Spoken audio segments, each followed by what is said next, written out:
And I will go ahead and start. So welcome to everybody. I see a lot of friendly faces, a lot of people I recognize, and a couple new faces as well. So that's wonderful. I'm Jory Weintraub, and I am a member of the ARIS Leadership Team. I'm also a faculty member at Duke University in North Carolina. And I am delighted to have you all join us today for an ARIS office hours event. We do these once a month, I think. Is that right, Mary Beth? We do them once a month. And they're on a different topic related to broader impacts or research impacts each month. And today's focus obviously is going to be on broader impacts and MSIs, or minority serving institutions. And we're going to do this one maybe a little different than some of the other ones that we've done in the past, because this is going to be more of a panel discussion type of format. So we have three folks that are joining us, all of whom are based at MSIs, but are also connected to ARIS in various ways that I'll mention in a minute. And so what I'm going to do is I'm going to introduce each of them briefly, and then I'm going to give each of them a turn to tell you a little bit more about themselves, their institutions, their involvement with broader impacts at their institutions. Hopefully we'll have plenty of time. I'm sure we'll have plenty of time for question and answer. So please be thinking about your questions as you're listening. If it's a really pressing question, I guess you can raise your hand or virtually raise your hand and ask while our speakers are presenting, or you can just save it till they're all done and we have the open Q&A. Either way is fine with me. You can also put questions in the chat if you want, and we can get to them that way. So we're a pretty small group, so I want to keep this fairly informal. With that, I will go ahead and introduce our speakers, and then I will hand it off to them. And I'm doing this alphabetically. So we're going to start with Jen Fields. Jen is the director of the Office of Societal Impact, which is a recently created office. I'm sure she'll tell us more about it. But I think within the last year, Jen, is that right? Yep, within the last year or so, which is part of Research, Innovation, and Impact, or RII, at the University of Arizona, which is an Hispanic Serving Institution, or HSI. A lot of acronyms there. Prior to serving in her current role, she was the co-founder of the University of Arizona STEM Learning Center and served as associate director of that center for several years.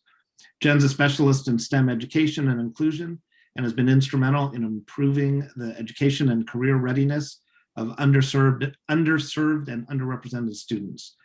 Jen also serves on the ARIS Leadership Team. Next up, we have Dr. Cory Garza. Dr. Garza is a professor of marine science at Cal State University, Monterey Bay. And if any of you have ever had the opportunity to visit Monterey Bay, you know how fortunate he is to be there, because it's a beautiful place.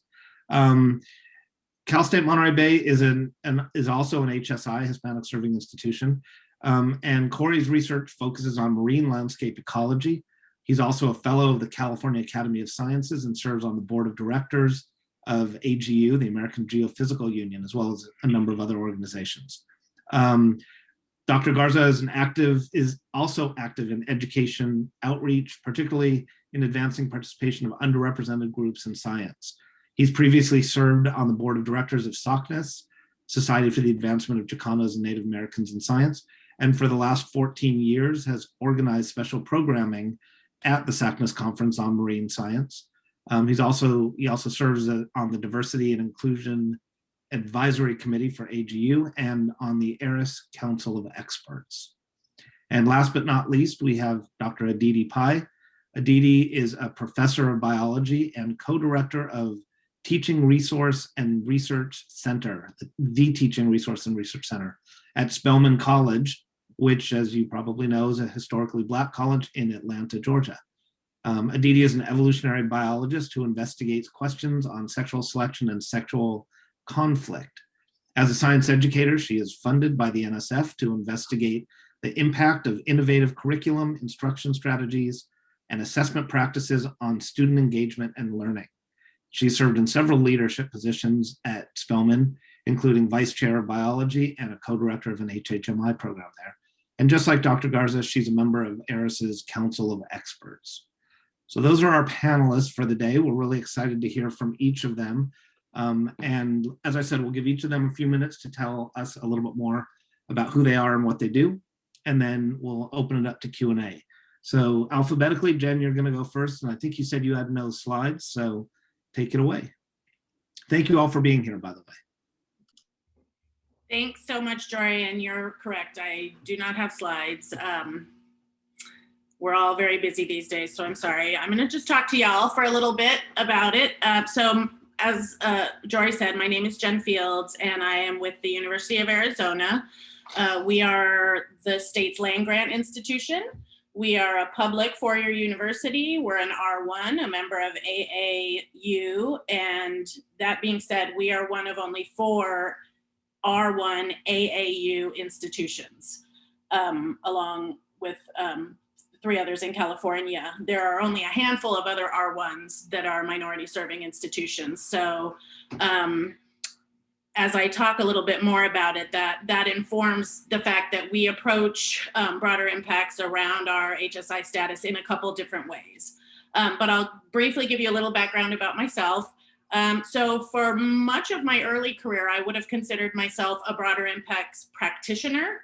Early on, of course, that wasn't the language we were using, but I grew up early in my career working at science museums. I did youth development programming through science museums, always around broadening participation in STEM among underserved and underrepresented groups.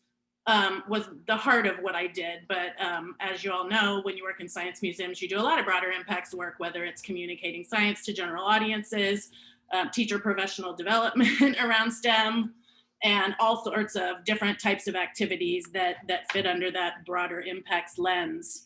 So for about the first 15 years of my career, that was where where my work lay. It was at the Miami Museum of Science.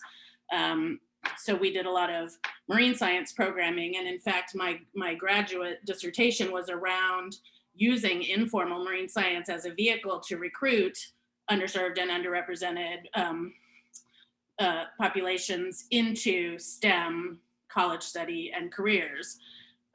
So about 10 or 12 years ago, I left Miami and came back to Arizona. I was an undergrad at U of A many, many, many years ago. Still working in the science center industry though. U of A has a small science center and planetarium on campus, like many large campuses do have those types of institutions. So I was really still in that science center world, but that was when a group of us wanted to develop the STEM Learning Center at the university. And that was really sort of my transition into more the workings of higher education and being more involved with undergraduate and graduate students and faculty and staff. And when I first became involved with ARIS, they have a guiding principles to broader impacts documents. And I have my good friend, Sarah Kabilka, who's on the line here to thank for that. She was the one who first introduced me to NABI at the time and got me involved with that project. And so that was really when I started using the language of broader impacts and diving more deeply into it.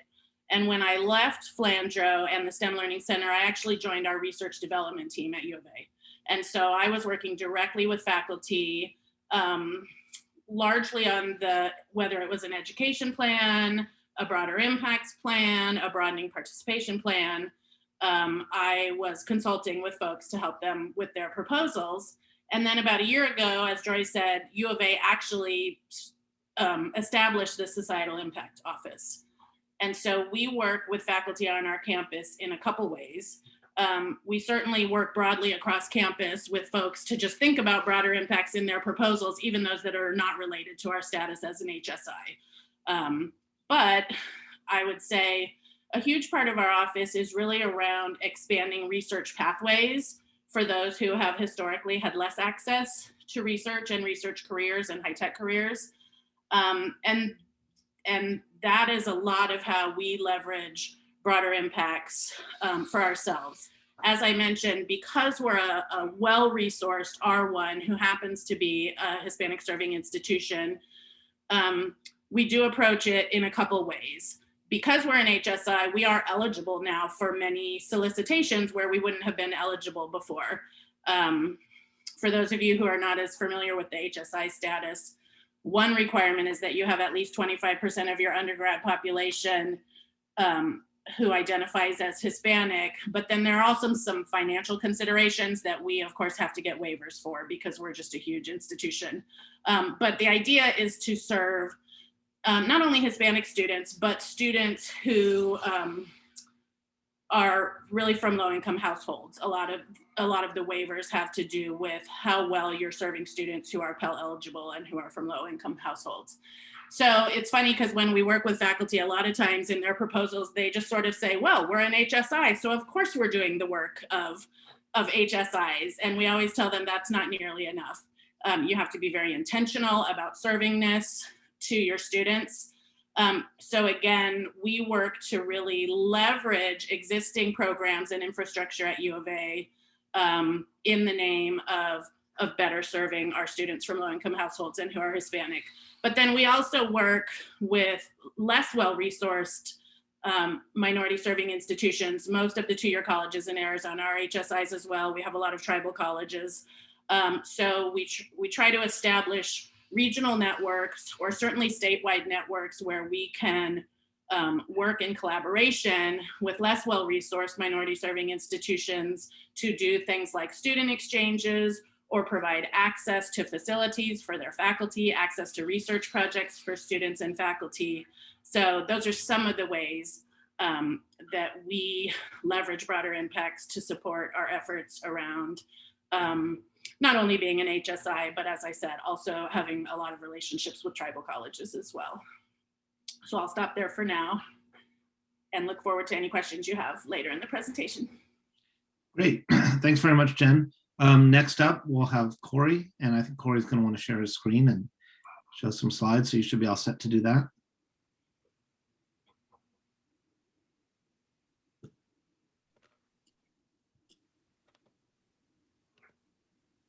Hey everyone, so just to introduce myself, I'm Cory Garza. I'm a faculty member or professor in the Marine Science Department at Cal State Monterey Bay.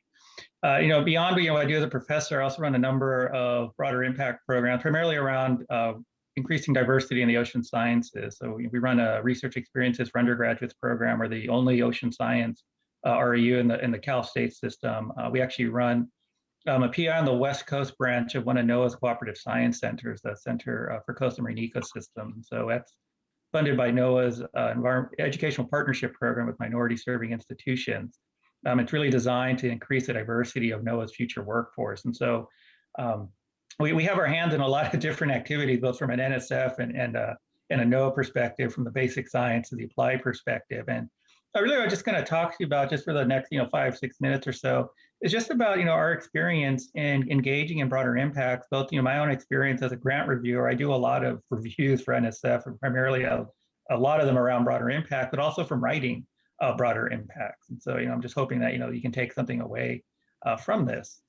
And the question that I get a lot, especially early career scientists or even senior scientists, why do I have to do this? They look at it as kind of a pain in the butt. Well, one, the big one is it improves the diversity of those who are engaging in STEM. That's, as scientists, we want to sort of bring all of our talent to bear to solve some of the most perplexing problems that we're dealing with. And so when you deal with things like broader impacts, part of what you're doing is you're bringing in different people, right, with different ideas. And that's really a big part of it, is bringing new ideas and perspectives, right, to our field. It's kind of stop working within your own graduate school network. It's like, how do you start to work with a tribal college in the Midwest or a community college in the Northeast? Like, how do you start to engage these groups of talented individuals that you might not normally engage with? Or how do you even translate your science to audiences that you might not normally engage with? It can also help us, conduct new types of research and conduct research in ways we hadn't thought of before. And so broader impacts actually play an important role in grants, but it's one that, for whatever reason, often gets overlooked in the development stage.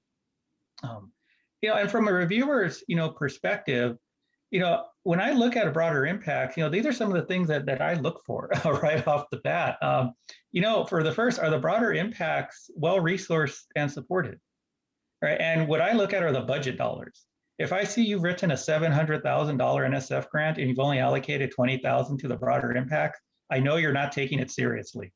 Right away, I already know that, because I already know if it's going to a partner at another institution, they're already going to lose half of that $20,000 to indirect. Right, and so that's the first thing, that I look at it from a reviewer's perspective. The other one, are your collaborations well established or haphazardly organized? And what do I mean by that? So I'm in the Cal State system. It is not unusual for me to get multiple requests from my colleagues at the UC campuses, 2 weeks left to go, and they need a broader impact partner. And guess who they call? It's me. Right, and so I can tell that as well in the grant. Is this something that's been well established, or is it clear that they organized this at the last minute because they realized they need to do broader impacts? And this also leads to the leads in your broader impact development. Do those folks actually have experience with broader impact activities? I can also tell as well, because I tend to know my own marine ecology community really well. And when I see that a UC campus, for example, has put someone at a Cal State campus in with $20,000, I already know what's going on in there. And so I want to see that this person actually has some experience, delivering that. And then that gets with the outsourcing of the broader impacts. This happens a lot where the broader impacts, it's clear that they've been developed, siloed away from the main research activities, right, in a grant. And so these are types of things that are, a reviewer, I'm going to be looking at in here, and they're things that you really want to pay attention to. And again, this is things that I talk about, like, how do you get this? Well, put money into your broader impacts. Don't go cheap on the broader impacts here. I want to see, as a reviewer, I want to see, somewhere around the order of $80,000 to $100,000 at least, right, on your broader impacts. The broader impacts aren't cheap. Right, and you shouldn't expect people to have effective broader impacts if you're going to go cheap on them. Again, include collaborators who have a history of working on broader impacts. Don't bring in folks just because, I can't think of anyone, so I've got this colleague at a Cal State or a minority serving institution. Let me ring them up with a week to go. That's not going to work. So, start to develop these collaborations. An entity like ARIS can help you develop, right, some of those collaborations. Have active strategies for your broader impact work. This is probably one of the biggest sort of undoings of broader impacts in a grant, this kind of idea that broader impacts happen through osmosis, right? And the biggest one is, well, I have a minority serving institution and a partner, that's going to make it happen magically. Unless you're doing something active in your broader impact, it's not having a Hispanic serving institution or historically Black college, university, or tribal college, that's not enough. You actually have a plan to make it work. Right, I've got a photo here of one of the programs run at SACNAS. It's Conversations with Scientists. This is an active networking event that we have for geoscience students and professionals there, right? And this is where we get people actually doing the action, actually learning about programs, learning about the students they're trying to recruit. This is kind of the active type of thing you need to start to include, right, in your programs. Make your broader impact staff and collaborators an integrated part of the research team, right? Because sometimes they can actually see things, your blind spots in your own program that you might not even know are there, right? So you'll make them an integrated part. And then this is the other key part. You hear a lot about intellectual merit being transformative. Your broader impacts need to be transformative. Well, both have to be transformative in this case. Again, so put some effort, right, into both. These are the types of things that we look at, right? And this also gets to the idea of when you're writing these, like, what do you deal with, right? And this quote here is literally a quote from another colleague in the Cal State system. Years ago, I had asked him about helping out with a research program we were in. It's kind of a research education program. And their quote back to me was, "I'm not an educator, I'm a researcher." I got a news flash for you. If you're faculty at a university, you are by default an educator. And so, but unfortunately, this is a common attitude that I run into. And so really, if you're going to have effective broader impacts, you need to revisit your own personal definition of what a scientist is. In this case, and this photo here is a great example. This was actually my undergraduate and postdoc mentor, Carlos Robles. He's now an emeritus professor at Cal State LA, but he's someone who's well known as a really high-end marine ecologist. He was a contemporary of Bob Payne and Bruce Mengy and James Luchenko out west here. But he developed at Cal State, it's an NSF center at Cal State that ran for 10 years. It was the Center for Environmental Analysis. It was a CREST center. What he created was a national model for how you engage in cutting-edge environmental science research while also engaging diverse communities that haven't historically engaged at the graduate level.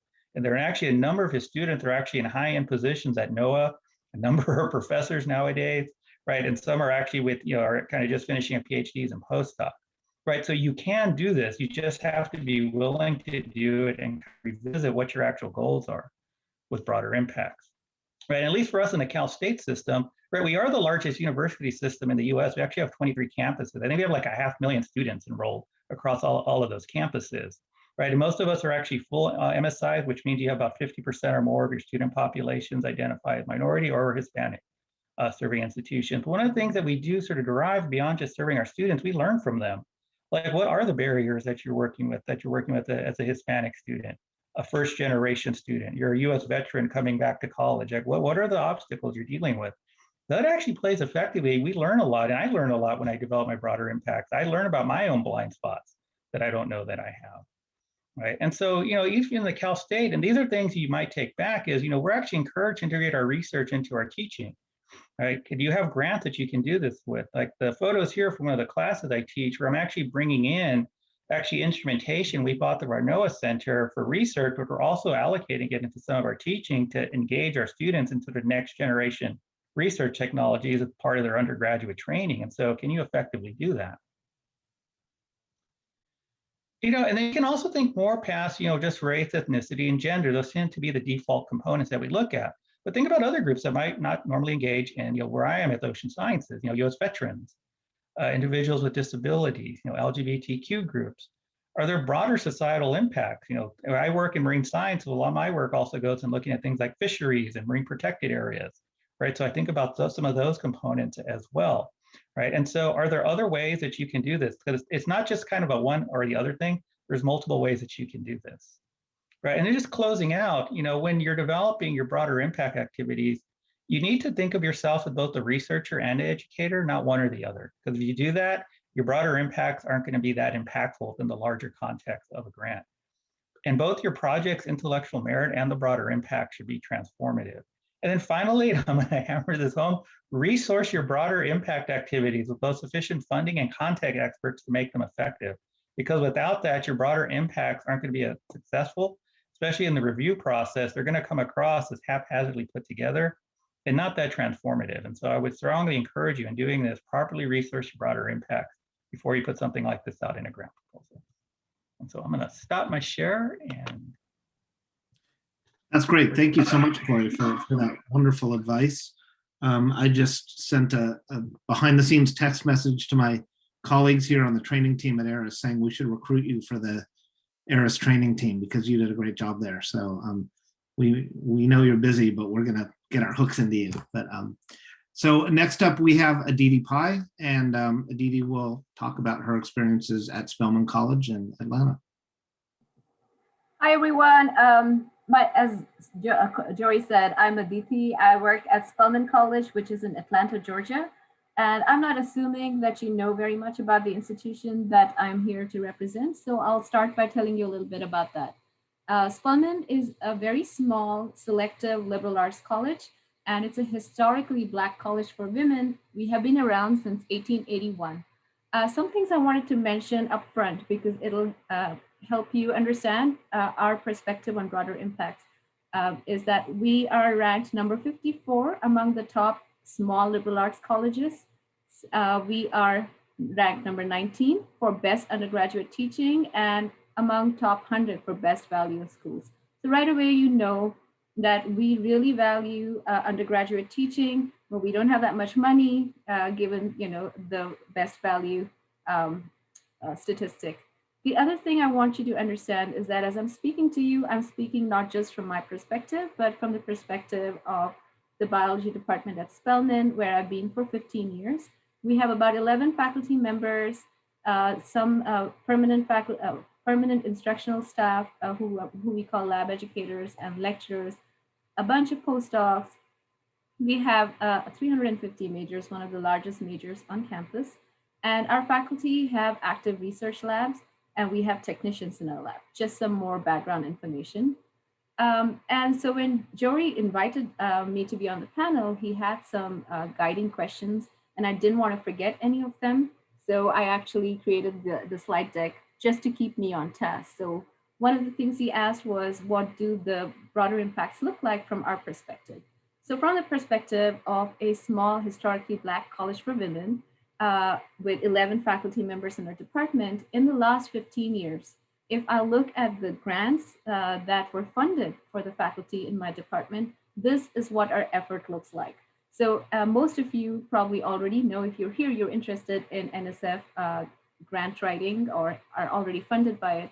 The broader impacts, we basically are talking about 5 different things around teaching, so advancing discovery and understanding while promoting teaching, training, and learning, around dissemination, infrastructure, societal impacts, and broadening participation. We heard a fair amount from Cory and Jen from their institution's perspective. But I just wanted to point out the obvious. For a liberal arts college, our focus has been in enhancing curricular innovation. So one of our biggest efforts from the department point of view, but also college-wide, is our broader impacts have a lot to do with improving understanding and teaching, training, and learning. So you'll see the effort towards teaching has one of the tallest bars. And no surprise to see that one of our other successful efforts in broadening impact is just improving participation. So we are a historically Black college for women. So women and African Americans are both underrepresented in science. And you may already know this, but Spelman is very well known for producing, for being the producer of undergraduates, for being among the top producers, probably the top producer per capita of Black undergraduates who actually get PhDs nationwide.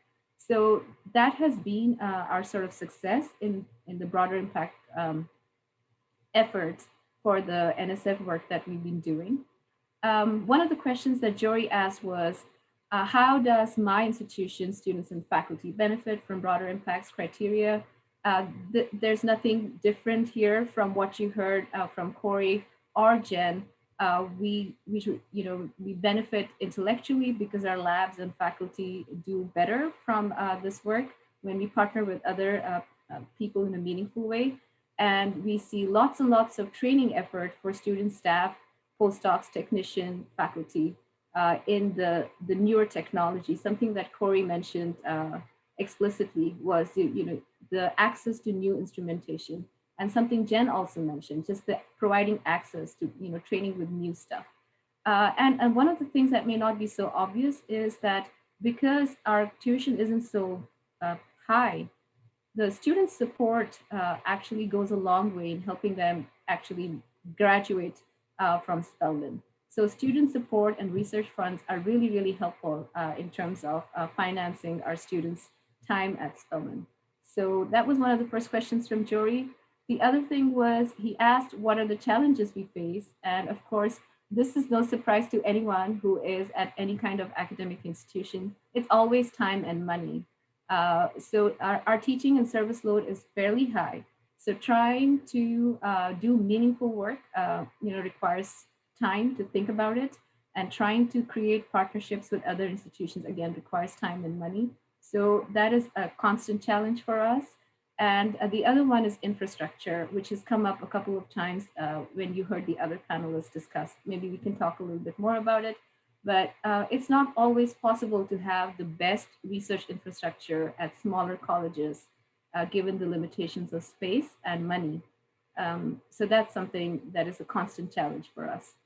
And this one, I think Cory did such a great job of explaining how to partner meaningfully that I'm just going to skip over this because I think he said it really, really well. Just be thoughtful and intentional about creating broader impact partnerships and activities. And that's where the magic lies. So I think I spoke just for about 5 minutes, and that's all I had to say, Jory. I hope I covered all your questions. And I am excited to hear any questions that we have from the audience or other panelists. Yeah, absolutely. Thank you so much, all three of you, for very informative presentations. And I do want to reiterate that we're going to open it up for the rest of the time, that we have a little bit less than a half hour. We'll open it up to questions from any of you. We have a pretty small group, so I would say, rather than being overly formal about this, if people want to just unmute and ask their questions, that's fine. You can also throw questions in chat if you'd prefer, or use the virtual hand raising, however you want to do it. But I think we're a small enough group that it would be fine to just unmute and ask your question. I will start. I have a few questions that I wanted to ask, and one really, it follows up on where you finished, Aditi, and I think all three of you touched on this a little bit. But I think it's so important that I want to spend a little bit more time talking about it in more depth. And that really has to do with the history of researchers at majority institutions reaching out to faculty and other folks at MSIs and wanting to partner with them for their broader impacts.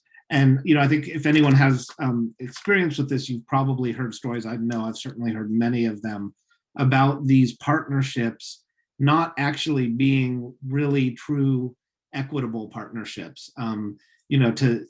Not to overstate it, but frankly, I think, I've heard many examples that sounded frankly exploitative in a sense, where the MSI is receiving significantly less benefit from the partnership or the relationship than the researcher at the majority institution. If you participated or if you attended the ARIS Summit last April, we did a panel discussion on this, and Aditi, you were the moderator for that panel. But I'd like to just bring that up again and ask all three of you if you have thoughts on ways that people that are based at majority institutions can really build and conduct truly equitable partnerships so that it's not more benefit going to the majority institution. So I'll open that up to any of the three of you who have thoughts on that. I think Cory did such a great job. I really, really appreciated his list. It shouldn't be a hasty email haphazardly sent 2 weeks before the grant is due. That's a clear no. But also, on the side of the things that I do look for in an authentic partnership, I appreciate people who are cultivating the relationship, not just looking for a letter of support.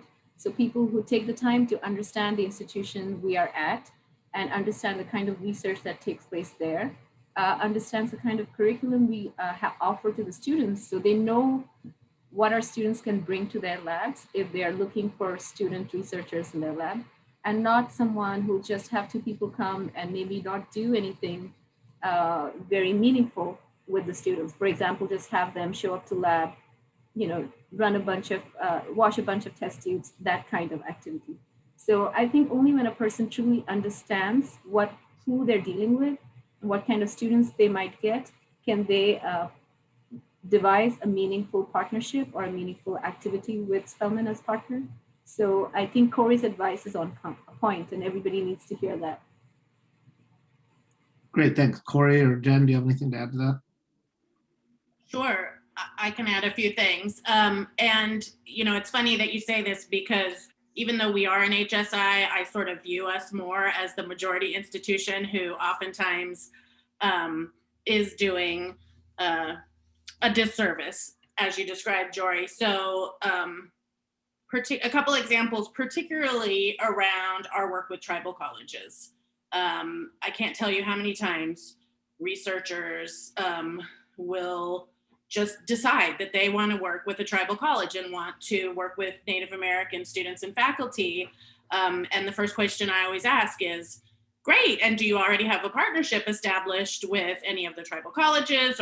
And more often than not, the answer is no. One team at our institution was actually getting ready to put together an NSF STEM grant. Because it's limited, of course, we had our internal competition, and they described this entire program working with one of our local tribal community colleges, and they had no partnerships yet. They had no contacts. They had not even spoken to anyone. So we are working on a planning grant in that case. But, particularly when you work with Native communities, building those authentic partnerships and relationships takes a lot of time. And you really have to start that work by just going to the community, going to community events, building relationships with lots of different aspects and organizations within the community before you even want to start talking about an official partnership. So I absolutely agree with what everyone said, is that having those authentic partnerships in place is really critical to the work. And oftentimes we are able to leverage other programs on campus that have done that work and have built longstanding trusted relationships with communities. And so the researchers might bring a scientific content element to an existing program or partnership. So there's already staff in place, there's already relationships in place, there's already infrastructure in place, and the researcher brings more of a content element And what's nice about those partnerships is when we facilitate them, we always require that that we do some workshops and trainings, some of which are some, inclusive and cultural humility type workshops with the researchers so that they are better prepared, but also some collaborative project management workshops so that it helps to put the partners on equal footing, because a lot of the activities that we go through help to examine the different values of each partner, the different constraints and challenges and opportunities for each partner. So when you're putting that all out on the table in a real collaborative activity, it helps each side to better understand the positioning, the needs, the challenges, the opportunities of each partner.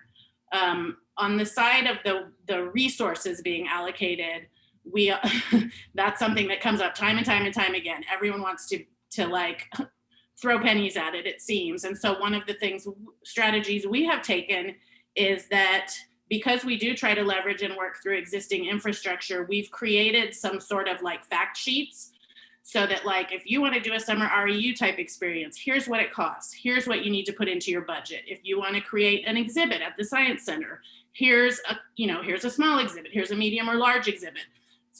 Teacher training, like we've thought of some of these bigger categories that people seem to gravitate to, and at least put together some templates with some budgets that we give them well in advance. So if they're not willing to spend $50,000 on an exhibit, a small exhibit, very small exhibit, then they need to switch tracks and think of something else. So that has been helpful to us, both of those strategies.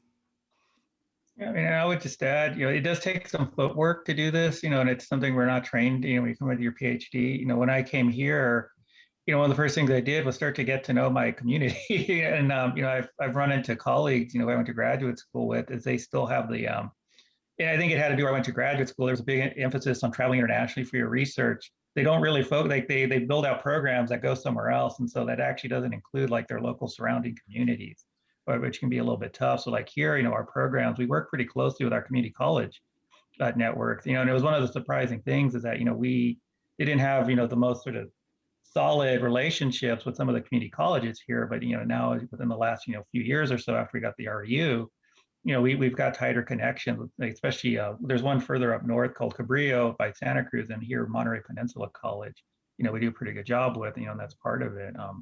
The other thing I would tell folks too is that in some ways, if you don't fund these, we come back to the funding, some other reviewers will pick that up, because when the NOAA Center I brought up, there was actually it'll be unnamed Big R1 that recently became an HSI. They applied for one of these NOAA centers, and it was the same thing. They contacted me because one of their PIs was someone I went to graduate school with, and they were really sort of dodgy about the budget. And it wasn't until it went out where I saw how much they allocated us. Because some of their PIs, their senior PIs were like, no. It was we were getting about a tenth what the other folks were getting. Right. And it was stuff I had warned them about, that, NOAA's going to pick up on this. This is not an NSF grant. It's a diversity grant. And I'll put it this way. I was the only person of color on the whole grant in that PI team. Right. And the only person with diversity experience. And when the reviews came back, one of the reviewers was quite blunt that this campus was obviously leveraging their new HSI status to try to get NOAA funds, is what the review said. And so it will get caught, if you go to certain programs, if you don't sort of do this carefully, if you don't listen to the folks who are your broader impacts experts at the forefront, you're going to potentially pay for it at the reviewer end, where the reviewers might really call you out for what you're doing. And the other grant they were on was Florida A&M as a lead institution, which is a large historically Black college university. That one got funded because they actually sort of did what NOAA asked, is they have all minority serving institutions with people who have content expertise and sort of what NOAA is looking for you to do, right, for that particular grant. So you do need to be really mindful and thoughtful about how you construct these collaborations. Yeah, thank you. Those are all great insights, and I appreciate you sharing all that. I do want to mention that there's been some interesting conversation in the chat room. My colleague Janice McDonald, who's on the call and is part of the ARIS training team, put in there a mention of the broader impacts wizard, which she actually developed, and it has a process of walking you through both budgeting and developing partnerships. And so I think those can be really useful resources. You can access that through the front page of the ARIS website. She also put the link right there. I also, in a purely self-serving way, I want to put up another link here. I'm just putting it in chat right now. ARIS does, many of you know, we do monthly webinars, the training team does. And next month on March 17th, we're going to be doing a webinar specifically on how to build effective BI partnerships. And this is based on a really excellent module that Janice developed on that. So if you're interested in taking a deeper dive into the discussion of how to build BI partnerships, and I think Julie Rizian, who has a question, who I'm going to call on in a second, also helped contribute to that module. So, those training, those webinar opportunities are ways to take deeper dives into all of this. Okay, Julie, you had a question. I do, and I Cory and Aditi, I want to push a little bit, because all that you're sharing about partnership, I mean, I feel like I could write a book on how to do it well. What I don't feel like is how that I can make it happen in the context of groups of people who aren't there yet. And so I think a lot of people in this community are in that brokering position, and I am not an expert on broadening participation or partnering with MSIs, but often I am the only person in the room when it's being discussed who kind of knows the principles of how it should be done. And so some of these examples, and I know that there's others on the call that experience this, is, oh, NSF put an RFP out, it's due in 4 months. It requires an MSI partnership. And let's go ahead and design it, and then we'll get someone on board, right? Okay, well, no, so I guess what I'm asking is, what's the in-between? Like, if we think about this is the way it should be done, and this is what makes sense, and what really honors the contributions and the partnership and co-develops with the institutions we want to partner with. And this is where we are. What's this process to get from here to here, and then from here to here? Because I think I personally feel a little stuck. And so what happens sometimes is good ideas and good intentions, I might be in the position to say, let's do it, but I'd rather be, not here, but here.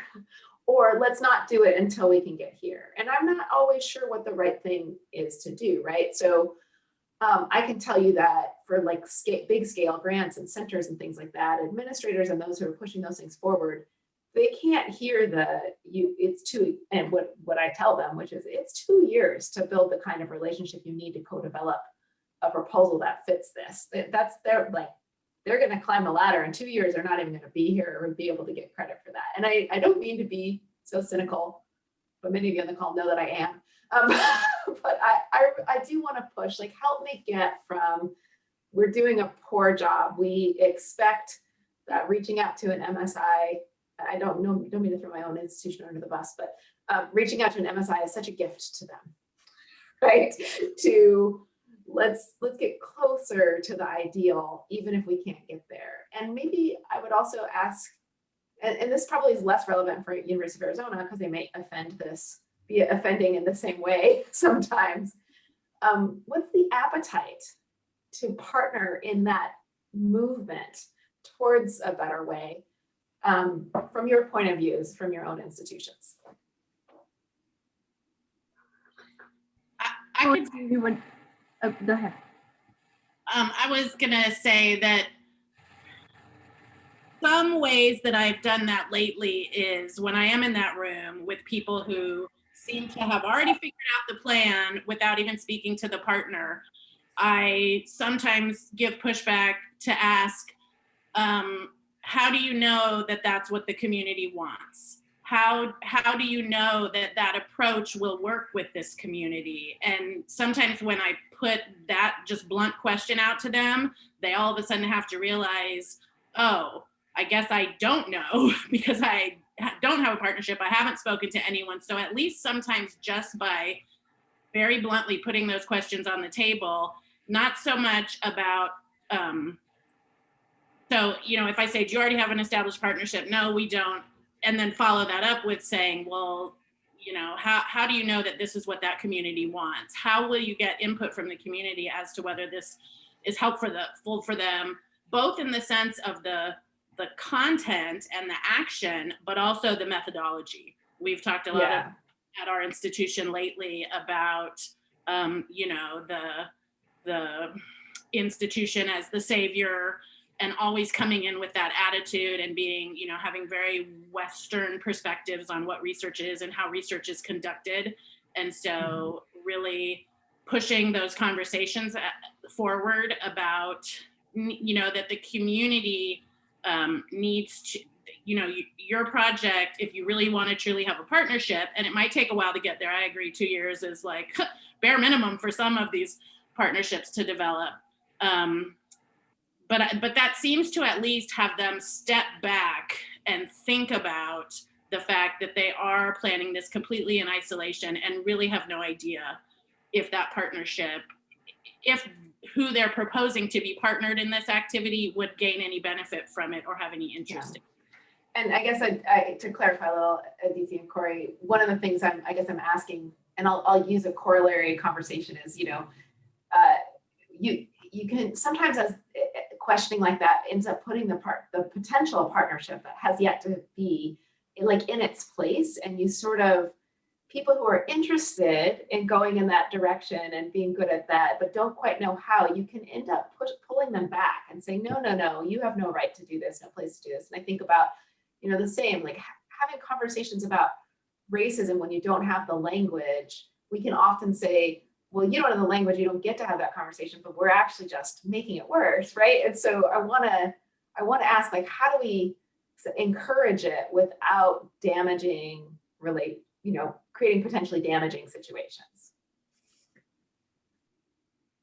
Yeah, you know, one thing I think about too is that I had this conversation with colleagues here who recruit for graduate schools, you know, and they'll create like, it's the stereotype, they'll have a brochure and it's got, you know, it's got the guys like pulling heavy gear on the boats and, you know, like in dangerous situations, and you always get faculty like, oh, that's a program I'd want to go to. I was like, yeah, you want to go there, but like a bunch of high school kids in Salinas want to go to that program, right? And that's a part of it. It's like, who are you actually trying to connect with? And that's a bit of a challenge, you know, because we're not trained to do that. We're trained to recruit ourselves, right? The little mini-me version. So that's a big part of it. You know, if you're looking to develop a program first, like who are you trying to engage with and how do you develop messaging around that, right? And that's something an academic institution can do, because, you know, I've had these conversations with our ones like, you know, you have a business and a marketing school, like they can help you with this, right? And that's a big part. It's kind of it's recognizing you're not the expert, right? And that's a big thing that's hard for us to do, right? Because we have PhDs and we're like the professional scientists, right? But it's hard for us to admit like we're not the experts in everything. And that's the first stage, right? You have to have that conversation. It's going to be a difficult one and people are going to have fits about it, but you got to do it, right? And the other part, it's recognizing what you don't have in your own program, right? This is kind of one of the challenges I see with colleagues. You know, they do, you know, it is a joke, you know, people I went to school with, they still collaborate with each other, right? They're different institutions, but it's still the same academic sort of environment, right? And they're kind of facilitating the same ideas from 20 years ago, right? And they sometimes struggle to find sort of the skill sets and the people that they need to actually help them elevate their research. So I frame it from the other thing that they go after, like, what is your currency? And their currency is, I want to be a known researcher with people publishing. Like, are you actually recruiting from the places with the skill sets that you need to make that happen? And a lot of times that answer is no. You know, I look at our group, for example, like I'm in marine ecology and we have this history of doing very sort of naturalist approaches to ecology. You know, I use drones. Like I went away from that approach a long time ago. And now it's about 10 years later and people are starting to recognize they need to do that. But the places where those skills were developed were a lot of the no cooperative science centers, not at the places some of my colleagues traditionally, you know, recruit at. And so that's the other part, you know, where are the skills that you actually need? And they're not necessarily going to be in your own networks. And so if you want to build that out, you know, you need to start diversifying, not just the people you look at, but the institutions you're looking at. And so there's this other currency that you're starting to resonate with some of your colleagues. And so I find that it's not just about changing, okay, your institution and what they offer to the communities are going to, but there's also this thing like, okay, what is the thing that real sort of problematic faculty member that's always kind of not engaged with it, like what is the real resistance to that? And oftentimes there's this sense that when they go to these places, they're not getting the same talents as other institutions, when the reality is they actually are, and sometimes more, right? And you got to bring that out, you got to highlight that option to them in a way that really sort of connects with whatever it is that's mentally blocking them from engaging in this type of work. So that's kind of been our experience today. And it is a little hard to do, and like I said, you will get people fussing about it, but that's ultimately what it takes. Great, thanks. Aditi, did you want to add anything to that?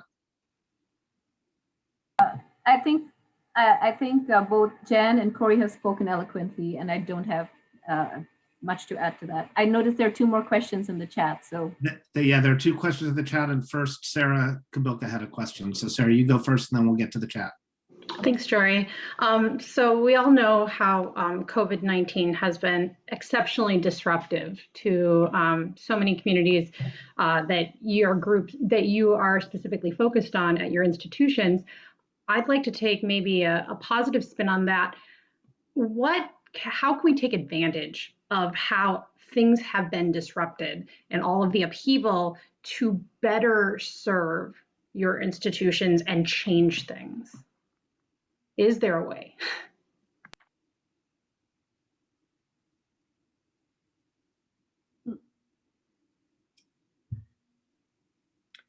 One example I can think of out of U of A, and it was not specific to an NSF grant or a broader impacts plan, but just a very passionate African-American faculty member who's an immunobiologist. And because of COVID, he realized that in-person summer RUs were not happening across the country, that so many students were going to miss out on this information. I mean, this experience, this opportunity. So he created, practically all on Twitter, a virtual REU experience. He matched students, all BIPOC, it was specifically for BIPOC students, recruited other immunobiologists from around the country who had data intensive projects that students could do in a virtual environment across the summer, and ended up matching like 150 kids, not all from U of A. So this certainly was a benefit beyond our institution, but I thought it was a great example of a faculty person who didn't have to do this, cared enough about these students to provide this type of opportunity. And now, of course, as an institution, we're trying to look at it as a model to go beyond his area, his discipline, or beyond, you know, what he was able to reach so far. And a lot of times that does mean generating institutional support, because particularly for a lot of faculty of color, they're really passionate about doing this type of work, taking on additional mentees, et cetera, but then their own research productivity suffers. So that to me is part of the battle of interacting with researchers. And, you know, at U of A, we're trying to make changes to promotion and tenure so that those things are more recognized and rewarded. But it's one thing to do that at U of A, and if no other institutions are doing that, then where does this faculty person stand when they want to switch to another institution and they've invested so much time in broader impacts types of projects? But I thought that was one really creative example that came out of the challenges with COVID. Cory or Aditi, anything to add? So we at smaller liberal arts colleges, I think, have pushed ourselves to innovate around providing, the signature liberal arts kind of experience for the students that you expect on small campuses. So the interaction with your professors and students, other students, and the people on campus. So that's where the innovation has been, from the opportunity that COVID created. And it has also led to a lot of other kinds of innovation in the curriculum itself. So I think we are working really hard to understand where things will go from here. But you're right. I think on one hand, it has created so much challenge for particularly minority communities in which COVID has been very, very, has dramatically higher mortality rates. But in our institutions, we are trying to, we were forced to innovate to respond to it because we're all virtual. We haven't started meeting in person yet. Great. So we are almost out of time, and there's a couple questions in chat. I think Tom and Cory are going to connect offline about his question, but I want to fit in Astrid's question because I think it's a great one, and I know we don't have a lot of time, but the question, I mean, Astrid, you can ask it yourself, is basically how do postdocs get involved? Is there anything you want to add to that? Yeah, well, I mean, a lot of this discussion has been about how it takes time, and I totally understand that. But as postdocs, we don't have time ever, anywhere, but we are expected, and a lot of us really want to contribute. And so from what I've gathered so far, you know, the best strategy would be to get involved with and help an existing program that has already been established, that's running, and just try to contribute. But then I feel that we might be seen as an additional training burden, because we're going to come in, we're going to kind of learn how things go, and then we're going to leave again, right? So any strategies for us? I'll chime in because I hosted an NSF postdoc a few years back who had similar interests, and so he came here because we had a seafloor mapping lab. That PI retired, so we don't have the equipment anymore. But he came out to work with that PI, myself, but he also was interested in working with our REU program because he had an interest in engaging diverse audiences. And so, an entity like NSF, they will actually be on board with that. And it's actually why they partly awarded it, because he did that. And he had specific actions. He aligned himself with our REU program, some other programs that we had here. And I think as a postdoc, I, at least as a reviewer, is not going to expect, okay, this postdoc's changing everything in 2 years. What I'm interested in is they're starting to lay down a foundation, right, to create this kind of new type of scientist, right, that's going to go in and expect over the years they're going to develop. And so, I wouldn't sort of, as a postdoc, put pressure on you. You have to build out this massive, broader impact program that's going to cause institutional change. What I think we're interested in is you're doing your research, but also starting to start to take your first steps into, here's what it means to engage in, really sort of interactive, really sort of formative, broader impact, things that will have an impact. That's what I would look for later on. And there are models for doing that, out there. And so I wouldn't sort of put too much pressure on yourself.